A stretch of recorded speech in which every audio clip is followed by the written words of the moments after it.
Hello and welcome to the University of Minnesota Alumni Association's webinar series. My name is John Ruzek and I'm the Interim Vice President for Engagement for the Alumni Association. Thanks to all of our alumni, students, and friends who've made time to join us today. We have a great webinar, a great presenter coming up talking about her proactive 5-step great work formula to making a career change. And you'll learn 3 things that you must do to energize your capabilities, leverage your accomplishments, and connect with meaningful and rewarding work through this webinar. But before we get started, just a few announcements to share. Today's webinar is part of an ongoing free series being offered by the University of Minnesota Alumni Association, where we're having conversations with experts about career, life, and learning topics.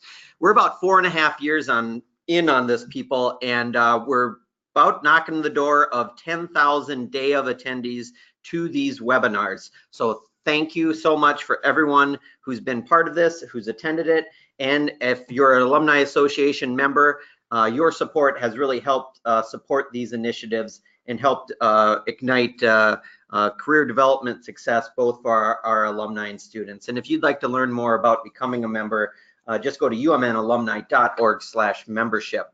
And if you do become a member, or if you are a member and would like a t-shirt, we are in our maroon shirt t-shirt campaign designed by our own student designer, Brianne Christian. That's going to be on sale through October 31st. So check that out at umnalumni.org/maroon shirt. And the proceeds from that support a lot of our work that we're doing with alumni and students. And another thing that I've been plugging this fall during the webinar series is our Maroon and Gold Network, which is a new free online resource from the Alumni Association that's accelerating student and alumni career development. Basically, it's a great database. Right now, 1,300 plus alumni around the world who are willing to share career advice, industry expertise. Our presenter, Elizabeth, who you'll be meeting in just a few minutes, is on there as well, and also has her maroon shirt, I would add. So if that's something of interest, do check it out at umnalumni.org/maroon and gold. And we do have a couple other webinars coming up still in October. Chad Ellsworth on October 25th about confronting the 3 F's to become your best. And on December 6th, we'll have Patricia Isaac from the University of Minnesota Human Resources talking about getting hired at the university. That's really a common question we get a lot from alumni. And we might sneak another one in November, to be determined. Last but not least, thank you to our partner and webinar supporting sponsor, Liberty Mutual Insurance. Technical housekeeping items. You've joined the presentation listening to your computer system speaker by default. If you'd prefer to listen over the telephone, just select telephone in the audio pane of your GoToWebinar panel and dial-in information will be displayed. If you experience audio difficulties, perhaps switch off a wireless signal to a hardline signal or close any unnecessary applications. Questions, comments are welcome at any time, and you can type them into the questions pane of your GoToWebinar control panel, and we'll have time at the end of Elizabeth's presentation to field your questions. Also, our presenter, Elizabeth Craig, has been kind enough to upload a PDF handout, which if you're looking at your control panel, you see it as under the handouts pane. And if for some reason, if you're having trouble opening it, we'll send that out after the webinar with the webinar recording. So without further ado, it is really my pleasure to welcome back to the webinar series today's speaker, alumna Elizabeth Craig. Elizabeth is most proud of having served thousands of clients locally and worldwide in career change and job search for more than 25 years as president of ELC Global LLC Career Services. In 2013, her peers in the National Career Development Association awarded Elizabeth the Outstanding Career Practitioner Award for significant contributions to career development. Prior to that, in 2007, the Minnesota Career Development Association awarded Elizabeth the Jules Kurland Outstanding Lifetime Achievement Award for significant contributions in career guidance, counseling, and development. And most recently, she was honored in 2016 with the University of Minnesota Distinguished Alumni Award from the College of Education and Human Development for outstanding contributions as a master career strategist, author, and consultant. And I'll put in my personal plug that she's just one of the best alumni that I've ever connected with around career resources, and has been kind enough to work with us both on some past webinars and in-person experiences. So welcome to the webinar, Elizabeth Craig. Thank you so much, John. I am absolutely thrilled to be here, thrilled to have this opportunity, and I'm thrilled that all of our participants are here today to learn about how they can make a career change. So, Awesome. John, are you able to see my slide? I will. I'm sending you control right now. Okay.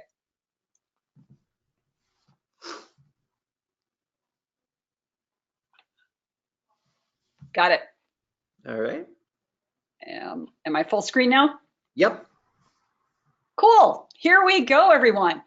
So, making a career change, and I, again, am so thrilled to be here and continue to really love this work and working and helping people. And at the beginning here, we're going to do a quick poll to see who is participating today.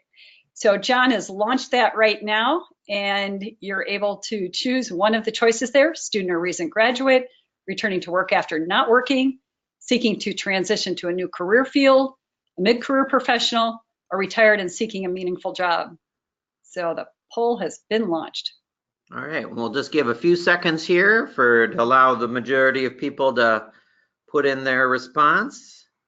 Wow, great response rate. All right, so we'll close it in 1, 2, 3, and then we'll share it back. All right. Can you see that, Elizabeth?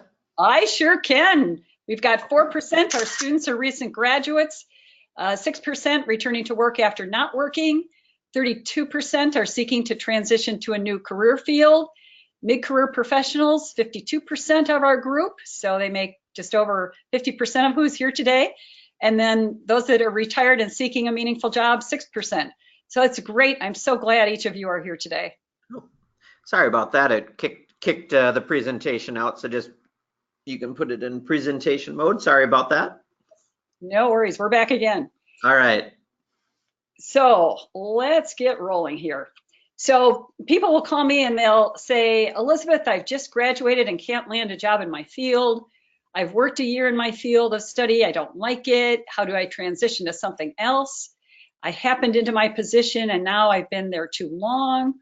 I really liked this position when I began. I've changed. The company has changed. I need a career change now. And as you can see, this picture, I took it in Sedona, Arizona. And at the time I was there, they were undergoing road construction. And so that's why I got this fuzzy picture. And of course, the rest of my family wanted to delete all of these photos. And I said, oh no, this is perfect for my presentations. So what we are going to do is we are going to turn these into a clear vision for you today. And you will actually be taking part in the agenda for today. I'll go over that with you so that you know where we're headed during this fun time together. I am going to go through the five of my 7-step great work formula process program that I utilize with clients. And you will actually, during this webinar, be taking part in 3 self-report assessments to help you personally energize your capabilities, leverage your accomplishments, and connect with meaningful work. And then near the end, I will end with top 4 ways to land a job, plus there is much more in between. So it is sunrise time on your career, and here we go to leverage all of these various things that you're going to be able to do. You'll notice throughout my presentation that I love quotes because I find them inspirational, and the pictures of nature also are things that I think relax the mind and give us this positive mindset to know that with belief, persistence, and determination, you can equal your career success. So this quote by Henry Ford, whether you think you can or you can't, either way, you are right. Very meaningful, lifelong, really useful. And here I am in Brainerd, Minnesota, having this wonderful bonfire. And another of my favorite quotes is this one by Emerson, Ralph Waldo Emerson: enthusiasm is the engine of success. And I actually had this as my byline and my signature for a long time. And people would continue to write back to me and say, Elizabeth, love that Emerson. So it's really a fun one to have. So I'm going to play a little game with you here. I want you to imagine joining me around that beautiful bonfire that you just saw in Gull Lake in Brainerd, Minnesota, and to see if you can complete the quote on the top of the next slide, and then also who said it. So those of you who know what the response is, type it into the chat box. After John gets some responses there, he can let me know, and we can see those of you who were able to complete it. So the quote is, do or do not do. There is no fill in the blank. And then who said that quote?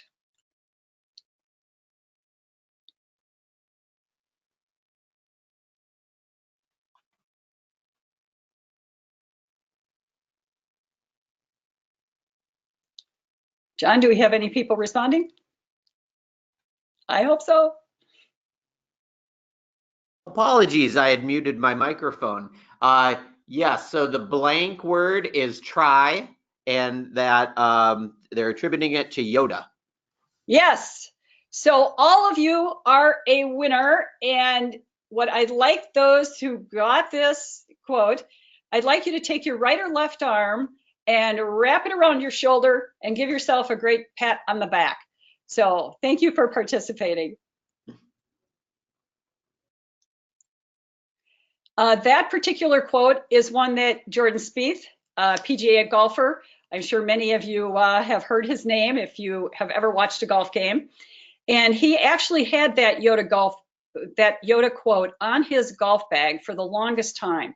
And the cameramen, once they, of course, picked up on it, they would show the quote, and it actually had the picture of Yoda along with the full quote. And this was what Jordan said about that quote. He described his play on the back nine as huge for my confidence. It's big for me going into tomorrow. It'll be a do or do not day on Monday.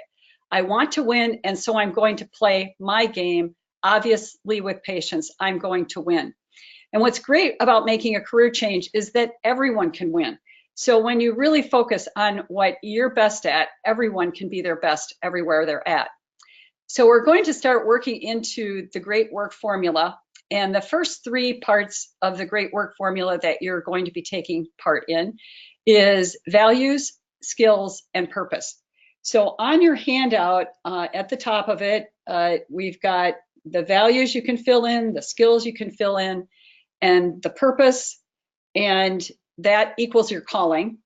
And then number one, your values, number two, your skills, number three, your purpose.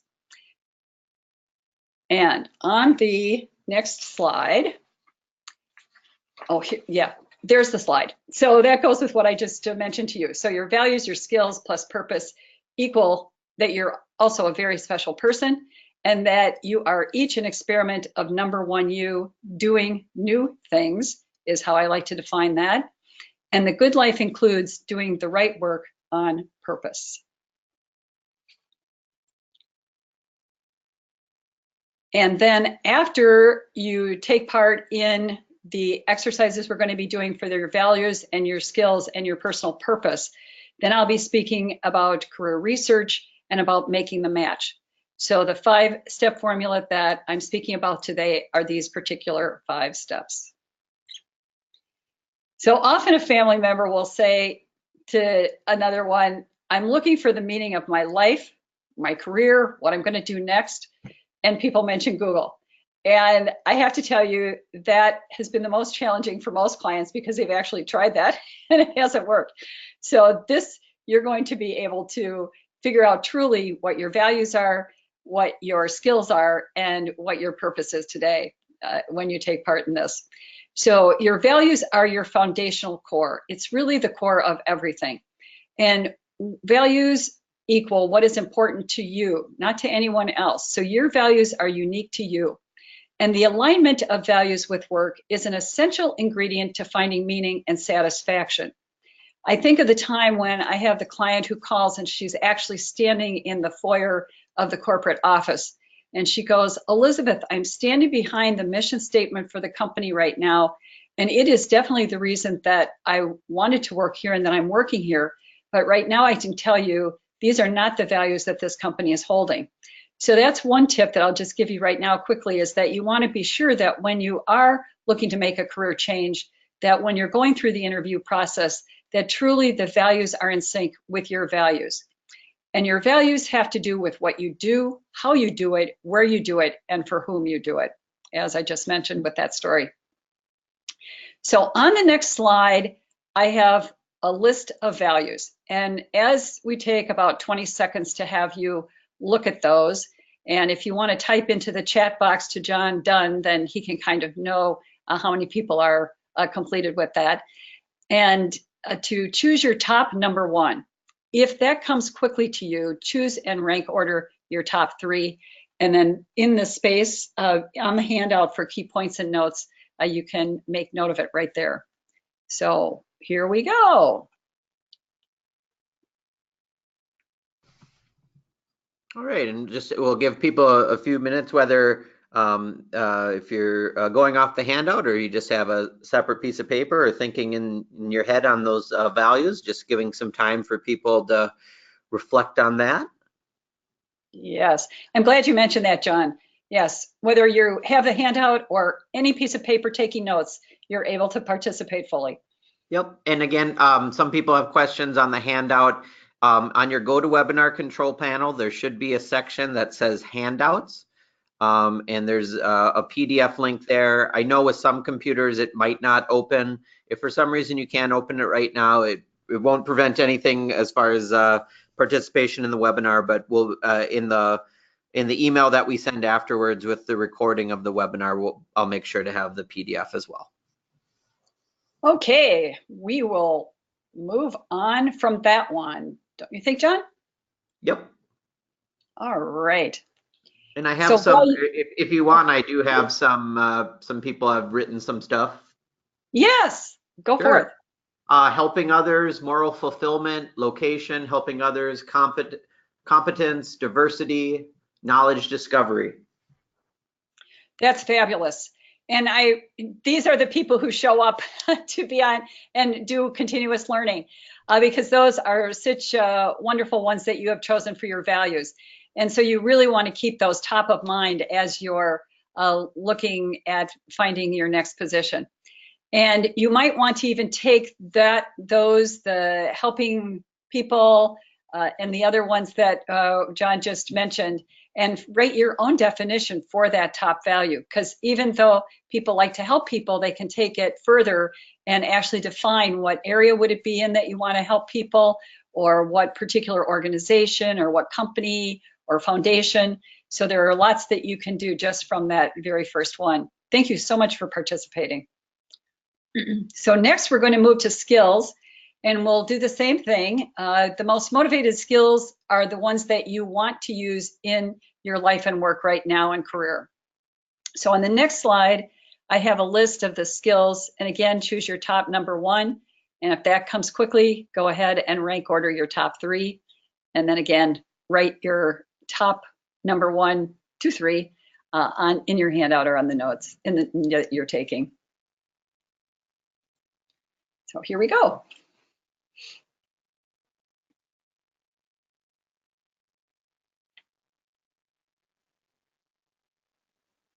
And again, we'll give people a few minutes to kind of look, or some seconds here to look at the list and think about some of those things that are of interest to them.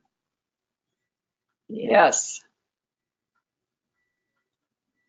Are some being typed into you, John? Not yet, but if people want to type any that are popping out to them, I'd be happy to relay those back to Elizabeth and the audience. Social perspectives or social perceptiveness,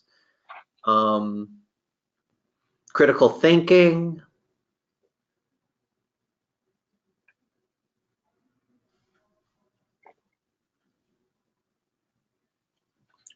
systems evaluation.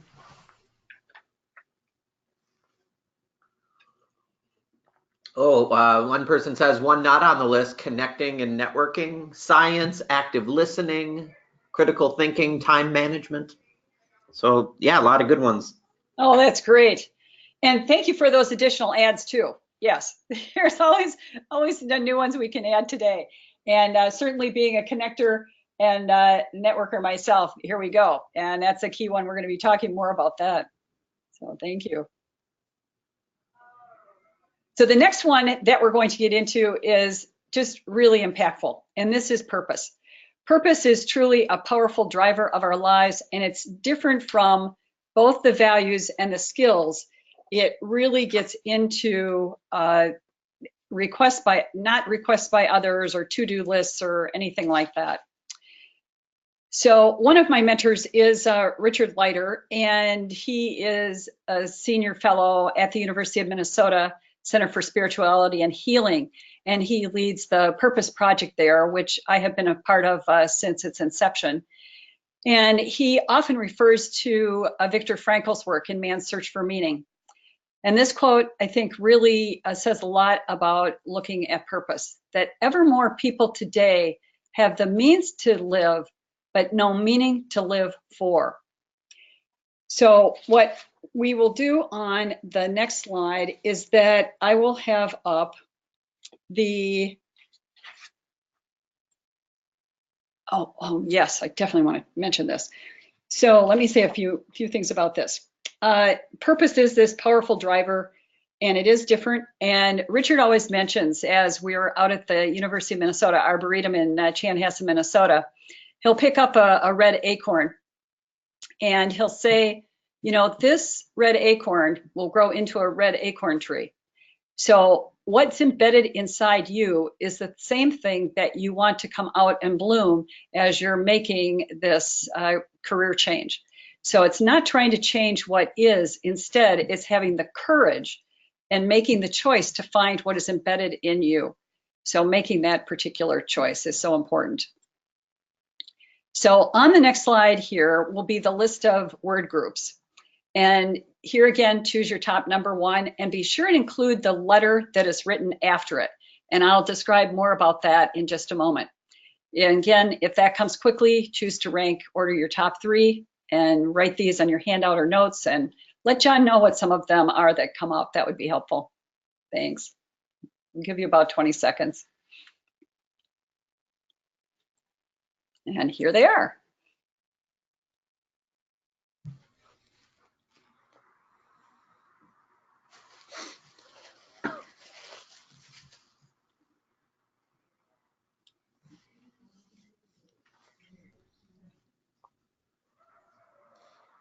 All right, and if as folks are looking over the list, we'll give a few more seconds, and if anything particular comes to mind, feel free to type it into the comment section.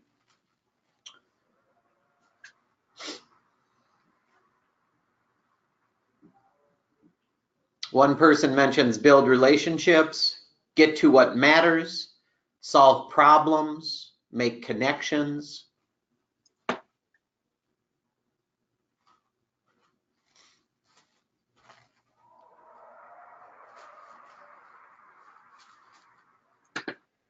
Okay. Thank you so much for that, John. Yes. Bring joy, empower others. So great. There you go. Bring joy, empowering others. Yeah, getting to what matters, making connections. Super important.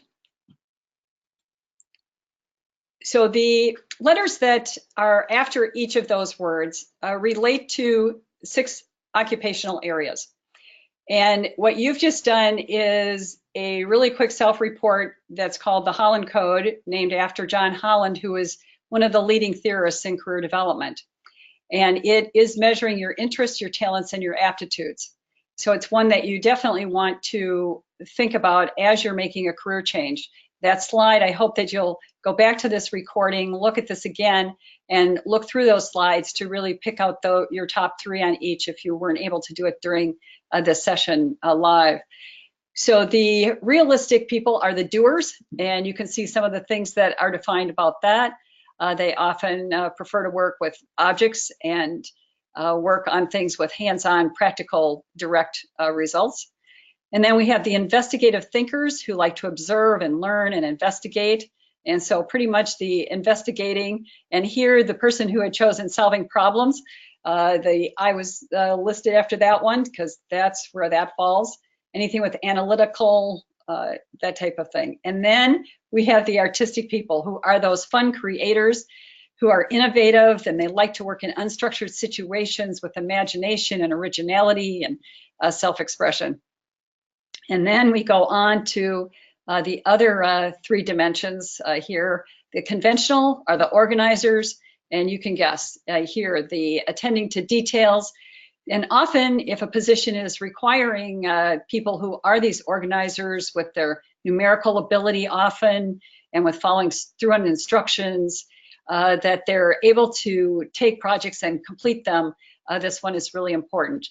And the enterprising people are those who are the persuaders. They like working to influence and persuade and direct or manage, often energetic and ambitious, and sometimes people say competitive as well with that one. And then the social are the helpers who like working with people to inform, enlighten, and train, and develop.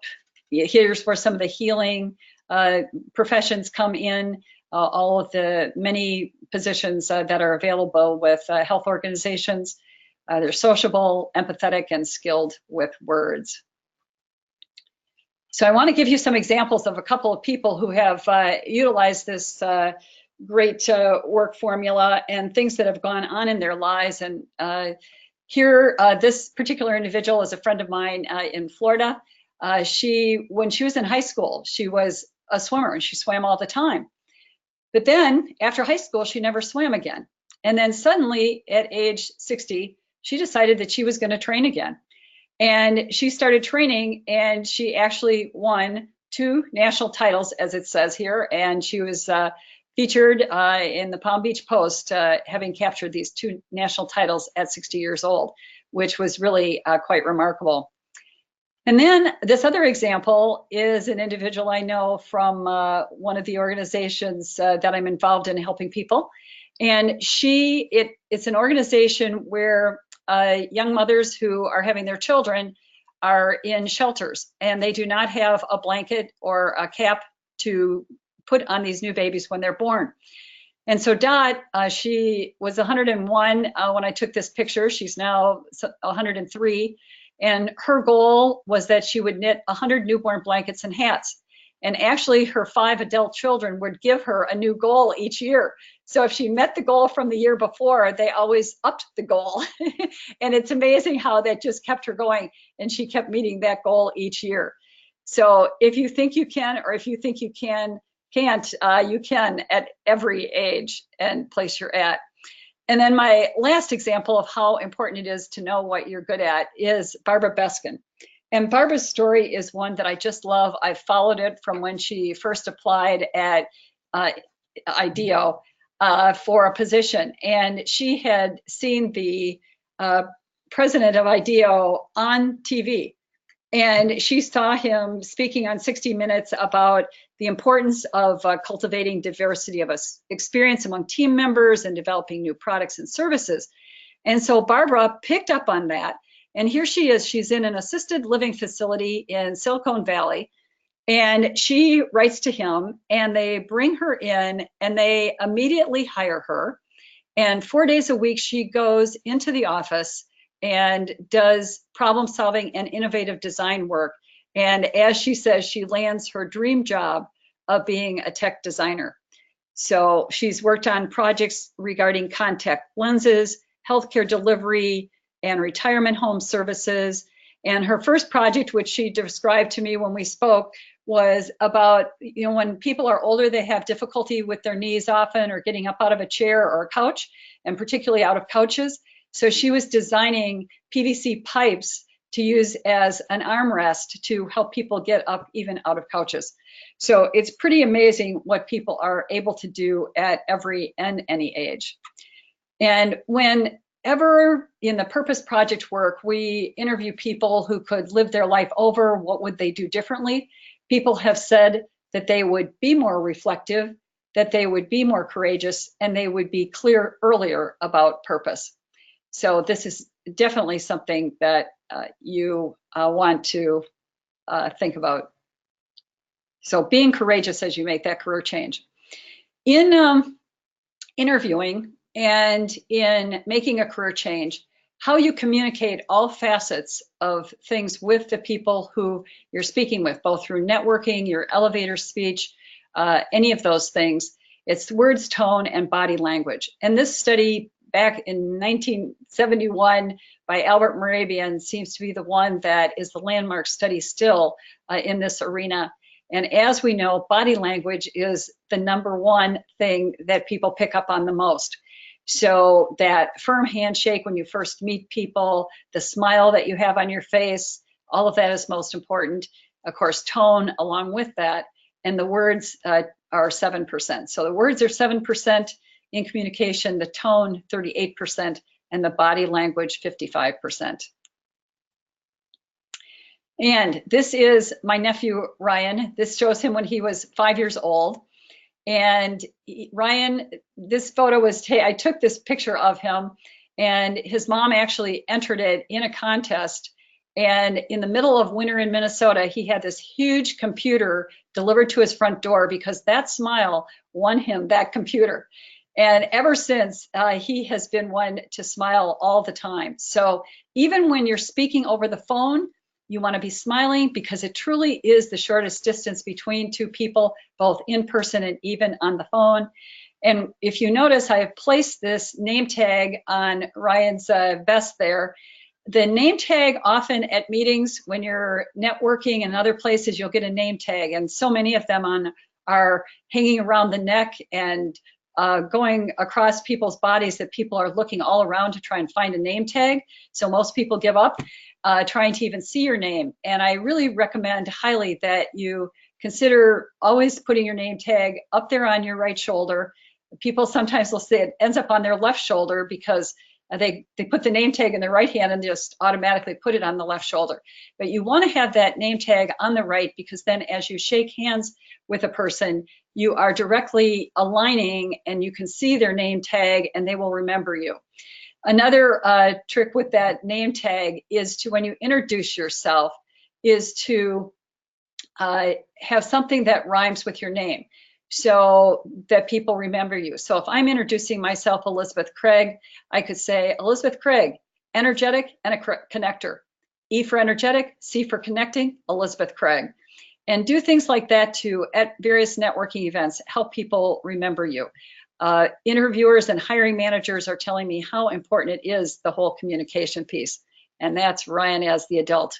And then I have to share this one, John, because John Rusick took this one for me. So this was taken at his gas station where they had this sign on the door. Yeah, John, get a good laugh out of seeing that one again.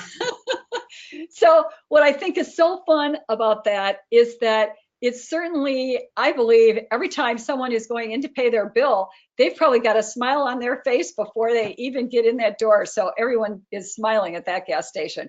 And it truly does add not only to your face value, it adds value everywhere you can imagine.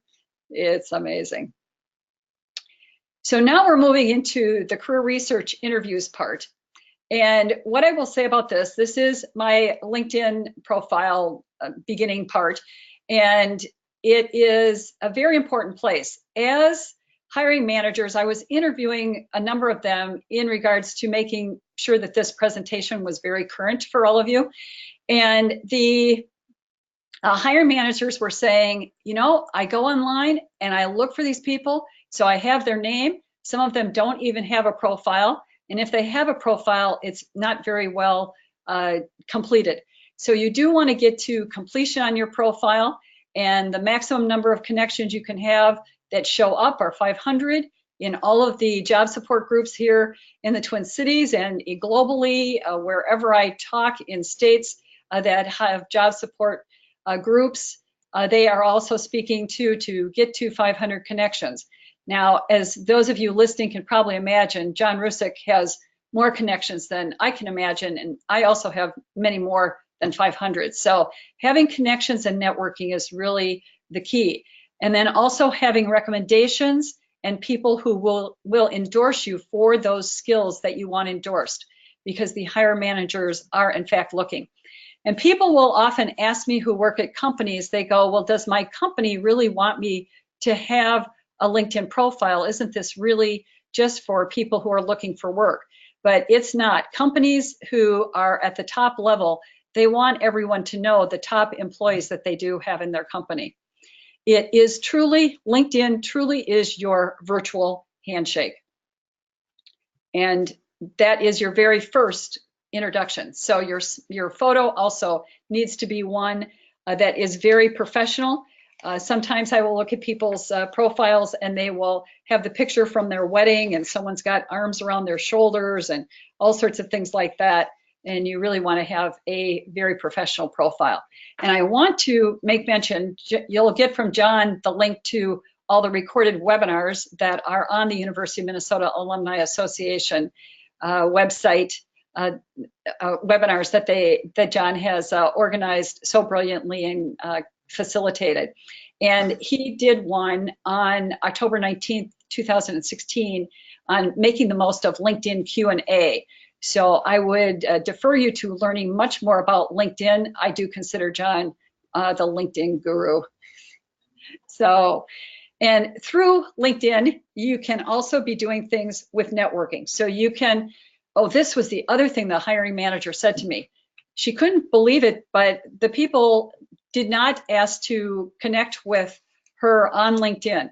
So basically, if you do have an interview, you do want to connect with the people who you will be interviewing with, and you want to also look at the company's website, and it also provides a place where you can find more information there as well. And I really feel that networking is truly about friendship. It's about making meaningful professional friendships, and it's something that will last career long and is the #1 thing to do to really build your group of people who will be helpful to you and you can be helpful to them. My friend in Australia, Adam Sinsky, he is a master at mind maps. And when people say to me, Elizabeth, I don't know what to do or where to go or how to network, and I'll send them this particular professional networking mind map that Adam put together. And it's really fun. So there are so many ways and places. And John has mentioned the Maroon and Gold Alumni Network Group. There are just lots of ways and places. Meetups everywhere. The Chamber of Commerce meetings are again. And go to ones that you wouldn't normally go to. Show up at places. And when you start showing up, people will notice and you can be involved as well. In fact, one of the things to do is to get involved on the committee that greets people at the door, because that is very helpful as well. And you'll be meeting everyone as they come in. There are 2 very important questions to ask during networking and when you speak with people. So the first question that I have here is, has assisted individuals in actually creating positions for themselves within companies. And when they ask the question of someone that they're speaking with, what need or challenge, you know, you might use the word problem, particularly if you're great at problem solving, but really challenge covers the base here. Is your department or company facing at this time? And then another important question to keep in mind that you can ask is what I call the magic question, because it helps you continue to expand your network of contacts, and you do want to be sure to stay in touch with these people when at least once a year, at least every couple months if you can, so that the individuals know you throughout your career. And you ask the question, are there 2 other people you know who could be helpful to me in my career research? And then whether or not you could use their name to contact them. So often with LinkedIn, you'll see people will say, oh, you know, we're recommended that you could connect with these people. And then be sure and actually write a note is recommended so that the people know why you want to connect with them. And that is just masterful. So networking is connecting, continuously showing up, and you want to speak about what they want to hear about. Career success is directly proportional to how much fun you and they are having. In my book, Don't Slurp Your Soup, there are tips there. And on my website, I have a free link to an article I wrote for the Minnesota Career Development Association called Learning the ABCs of Workplace Etiquette. And so when you go to my website, you're able to download the 6 key points given in that article about being prompt, your all-important handshake, name tag placement, as I've spoken about already, and how to do introductions, and so much more. So you do want to present yourself professionally wherever you go. I can't tell you how many people have ended up actually landing their next position by, quote, seeing someone in the grocery store that they knew, and then they'll call me up and they'll go, Elizabeth, oh my goodness, I wasn't dressed as I should have been dressed to meet with this person, but here I am. So often you will find if you're going through and are wanting to choose to make a career change, you're going to want to show up really everywhere and every place with the professionalism that you want to project, because it is always on stage. So when you're using today's technology, how you respond to messages, your outgoing voicemail messages, some of the hiring managers I spoke with said, you wouldn't believe the outgoing voicemail messages on some of the people who I was calling to interview. How you leave messages, so always be ready to be clear, concise, and short. And your emails, blog posts, cell phones, all of that, your professionalism is shining. So way back when I was beginning my work, I was asked to be in this book about entrepreneurs. And they asked me what my word was. And for each of the entrepreneurs they featured in this book about entrepreneurs, we each had a word. And my word immediately was enthusiastic. Now I've used energizing also as a key word. And then my quote. So we got to have one word and one quote, and then they described a bit about us. And then the quote that I had here was to focus on each project as if it is the only one you have. So when you do want to make a career change, you want to be sure and have that the focus of what you want to be doing. Another of my favorite quotes is this one by Paul Harvey. You can tell you're on the road to success. It's uphill all the way. And another one by Oliver Wendell Holmes. A person's mind, once stretched to a new idea, never goes back to its original dimensions. So whatever helps bring you from thinking you're taking a huge risk to reward, think about those quotes that inspire you, looking at nature, anything like that. And don't stop when you face an obstacle. Perseverance, endurance, and determination are so important. And a key ingredient is continuous learning. And John had posted this particular article on his LinkedIn profile, and they really focused in this about it being a rookie mindset. And I always think about it as continuous learning and being willing to, come at things as a beginner. And for people who are mid-career, this is a real key point. When I spoke with hiring managers, the key thing with people who are mid-career that they want to see is that they're continuing to learn, not that they've stopped, but they're willing to continue to learn new things for their career. So we have covered all of this great work formula, the values, the skills, the purpose, doing the career research. And now I want to get into a bit more about how you make the match. So this is step number 5. So September last month was Update Your Resume Month. So if you don't have a resume, you definitely want to create one, because a person still needs a resume. And it really should be the reason this was created. This is an official holiday, September Update Your Resume Month, and it was founded by the Career Directors International. And it is the time to always go back and take a look at what you can do to really update your resume. And each resume that you do submit does need to match the position that you're going after. So here's a quick example of a top of a page.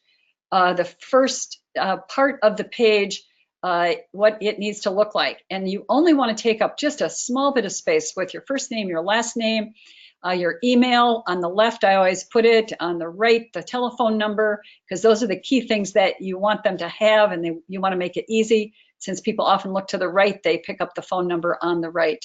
And then your LinkedIn profile right there in the middle. So you want to customize your LinkedIn URL so it's your first name and your last name, so that then when people look at your resume, you're actually giving reinforcement to your first name and your last name, having your LinkedIn URL the same. And then what's interesting to people, and this next thing is what people often say to me, they go, really, Elizabeth? I put the title of the position that I'm going after? And yes, you do, because the person who receives it, they want to know that you're actually applying for the position that they have open. And then below that, you'll see I have keywords listed. And those keywords are ones that are useful for that particular position that they're going after. So those would be changed. Then on the cover letter, you want to be sure that the exact position title is again there, that your name, contact information is there. You give information about things that you've been awarded on, how you've exceeded goals, and really speak to that position. And then with interview preparation.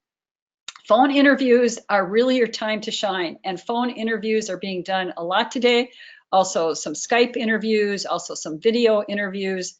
And you want to be ready with notes in front of you, thinking about all the questions that you've been asked and how you want to respond to them. And the recruiters and interviewers tell me they can immediately spot those who have not prepared. And if you happen to go into one of the systems that the company has you go to respond and create your interview, I want you to be sure and know that they are often taping before you know it. So people will say, right in the interview, the video interview, oh shoot, I didn't know this was taping. And here they are, and then they're hearing all of those words that they're saying when they didn't think it was being recorded, but it is. And you do want to focus on the quantifiable results in it. And again, no time to wing it. You definitely want to prepare. And you want to give, when you can, numbers, facts, and figures, but those of people who are in the creative areas can tell about things, projects they've done, things that they've achieved from beginning, middle, and end. So really describe a project all the way through. Now, this is one of the ways to help you land the fastest, and that is to have a professional career portfolio. And a professional career portfolio is your portable proof that shows examples of what you've done in prior work. And here again, you're making the match. So when you go into the interview, know what the position is about, and then pick those things that you know that most relate. And I always have people in their professional portfolio put 5 copies of their most current resume in the front of it, and to hand it to the interviewer at the start of the interview so that you're working from the same resume. Because particularly, it was amazing as I talked to these hiring managers, they said, you don't realize that I had headed into an interview and I haven't even seen the person's resume. Now, all of the career changers that I work with, they say to me, well, Elizabeth, they already have my resume, so why should I do this? But you want to hand it to them on cream colored or a light gray linen paper, so that it's different too from all the other white paper that's on their desk. And you can see already this quote from a client I worked with who the interview was the shortest one she ever had, less than 30 minutes. This was a 60-year-old woman who was changing fields, and she was able to use this portfolio to her advantage. So it's particularly useful for mid-career, beginning career, all career levels of changers to really have their professional career portfolio. And there you will land then your job, and you will get your 100 grand. When I hand these out in live presentations, John knows this from my doing the presentation live at the Carlson School, I will hand out to those who are involved 100 grand candies. And what one individual did was he actually took the wrapper of the 100 grand and he taped it on the ceiling of his bedroom so he could look at it every day that he woke up, and knew that what his goal was and what he was shooting for. The one thing I want to mention quickly too, before I provide time for you to ask questions, is that you do need to know your value. So do your research with these websites, Glassdoor.com, PayScale, Salary.com, beforehand, so that you know what the position is going to pay. And you want to do that before you even apply so that you know whether or not you want to be spending the time even applying for the position. What Jean Chatsky found in the work that she does with finance. Yes, asking for more money can be downright uncomfortable, but know that it's worth the nerves. A recent pay scale survey found 44% of people who went for a raise received exactly what they asked for. And another 31% of people received the raise too. It was just a bit less than what they were shooting for.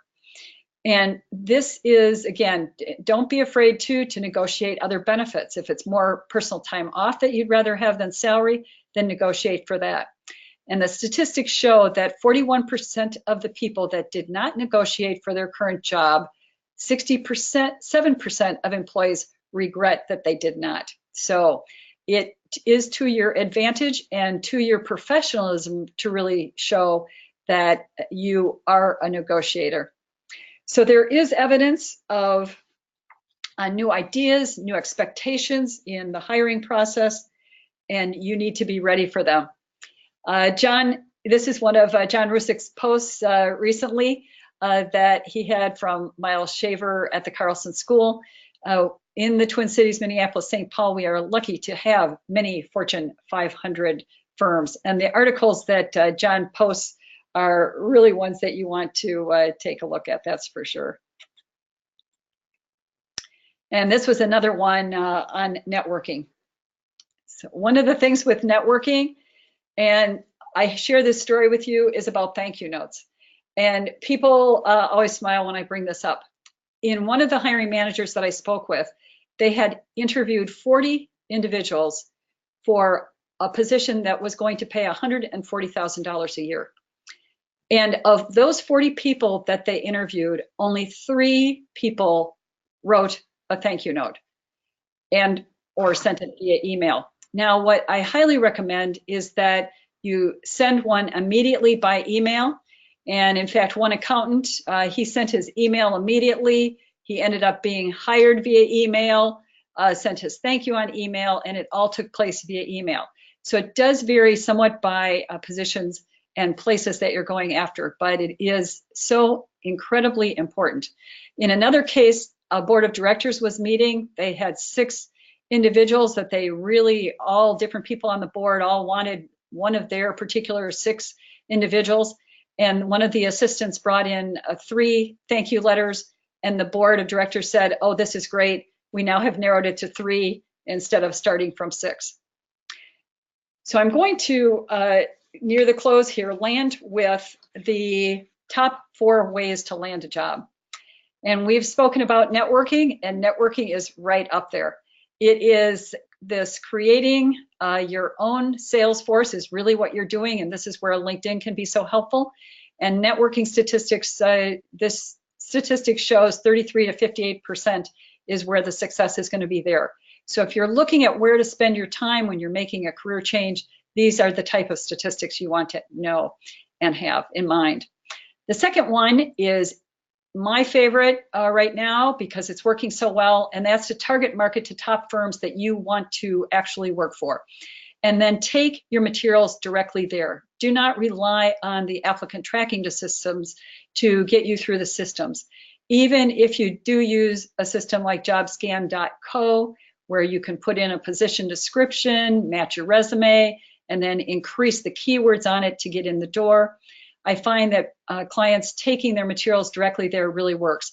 I've had individuals mid-career, they'll end up, the receptionist will say, oh, that individual's here right now. Maybe they'll meet with you. And one gentleman I worked with, he had not had challenge landing a position. He said, Elizabeth, what do I do? I said, take the materials in the door. So he planned out his Tuesday with 6 places he wanted to go to. He went to those places. Of the 6, he had 2 interviews right then, and he got 3 other interviews. And there was only one he found out that actually the company was closed and it was, the doors were, had yellow tape around it. Then the other thing are job clubs, and they meet with 14 to 38% success. And then recruiters and staffing agencies. And there are particular fields where the recruiters and staffing agencies are ones that I would say definitely go after immediately because it is important. So as we wind down here, life is a daring adventure or nothing. Feel the fear and do it anyway. And in working smart, remember that Pareto Principle, the 80-20, that you'll be 80% effective by achieving 20% of your goals. And that wisdom is knowing what to do next. Virtue is doing it. So on your handout or in your notes for you to write down after this session, what are the top 3 actions that you will be taking, and be sure to set the date to complete. So John, I'm going to turn this back to you to see what questions we have there. I do offer a complimentary 20-minute career call for any of you who want to follow up with me about anything that I've presented here today. Excellent. Thanks, Elizabeth. We already have some questions in the pipeline, and so I'll just kind of rapid fire them to you. And if people still have some questions, feel free to type them in. Going back to the kind of the communication elements, one person asked, like, for you to repeat that, is it like 55% body language, a certain percentage tone, a certain percentage words? Yes. The body language is the 55, and then I can go. Okay, go. you don't have to go back. We'll Yes. and for folks, we'll have the recording afterwards. But if I remember correctly, the main part is body language, correct? Yes, it's definitely body language is the number one, and then the tone of your voice, that's where that comes into play, and that's where the smile is really helpful. And then the third one was words, and people always think it's the words, but it's really the body language and your tone of voice. Oh. Thanks, John. Oh, actually, somebody else wrote in 38% tone of voice, 7% words. Thank you, Bridget, for typing that in. What if one person writes, what if you feel you fit in 2 or 3 Hollen groups? Oh, that's possible. In fact, you'll want to look at the combination of those 3. So for example, often educators will be an SAE, and it just happens that that's the case because teachers, instructors, and college professors, they are creating, it's the enterprising piece is because they're creating their courses, and that brings in the artistic piece, the A, and then the S is the social piece because they're presenting. So yes, once you have 3, it will be 3, and that does relate to position of fields. So. Okay. Just quick, someone pointed out, just on your slide, it's elcglobal.com. I think there might be a G instead of a B. Oh, thank you. I'll go. All right. Thank you for the heads up, Amy. Another question, how often is too often to reach out to contacts within a company when they have offered themselves as an internal contact? Oh, that's a really good question.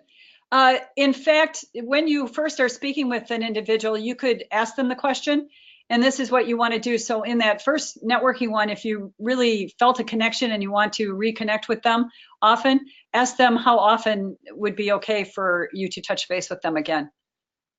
Okay. Mm-hmm. Okay, let me read this. When you want to change career fields, what is the best strategy when drafting your resume?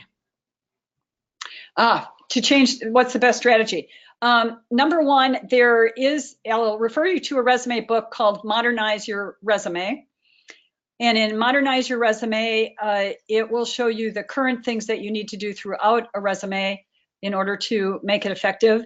And the resume series, the 2 individuals are Wendy Enelo and Louise Kurzmark, and they have authored some 50 books on every individual career field seemingly possible today, but there are many more that they could do a book on. And they will tell you really what's desired for that. They have specifically have one that is for career changers. So they have the professional resume book for career changers. Okay. And just one final question. Let me find it here again. What's your advice on informing or not informing your current boss that you are seeking other positions? My fastest rapid fire would be no. So Sure. rapid fire is no. Yeah. If I definitely would wait until you have been offered the other position and you know for sure you're leaving. Once they know that you want to leave, everything changes in a way that you really don't want it to. So, Sure. Yeah, I know, yeah, and that sometimes can be so organizationally specific, or it really depends on the company. So yes. thank you so much, Elizabeth, for joining us. And again, Elizabeth lists her website there. So if you're looking to learn more about her work or additional resources, or as she lists and she was talking about, LinkedIn. Elizabeth's a wonderful follow on LinkedIn, and and again, I appreciate the plugs that you've put in on my LinkedIn, but know that the feeling is mutual, and that that you also share a lot of good stuff as well. Sounds great. I look forward to connecting with many people who have been here today and who will listen to the recording on LinkedIn too. So thanks, John. All right, thank you so much, Elizabeth, and I'm going to take back screen control. And again, thank you to everyone who's joined us. We got a great webinar coming up in exactly 2 weeks with a colleague here at the university, Chad Ellsworth, who is a career coach at the Carlson School of Management, but also has just authored a book and is a community speaker, great guy, and talking about foes, fears, and failure, confronting the 3 F's to become your best. And for those career changers out there who might be thinking of future employment at the University of Minnesota, I definitely will plug the December 6th webinar, because oftentimes there might be different positions at the U that are looking for people coming from different industries or expertise. And so Patricia Isaac of the Office of Human Resources will be walking people through that presentation. And so we hope that you can join us for one or both of those. Again, thanks to our webinar presenting sponsor, Liberty Mutual Insurance. And in closing, thank you, as always, to the members of the University of Minnesota Alumni Association who make initiatives like this webinar series possible. You make our global community of alumni and students ignite success and take part in these career development opportunities that we're doing like via webinar today. And if you'd like to support our efforts, just visit us at umnalumni.org/membership.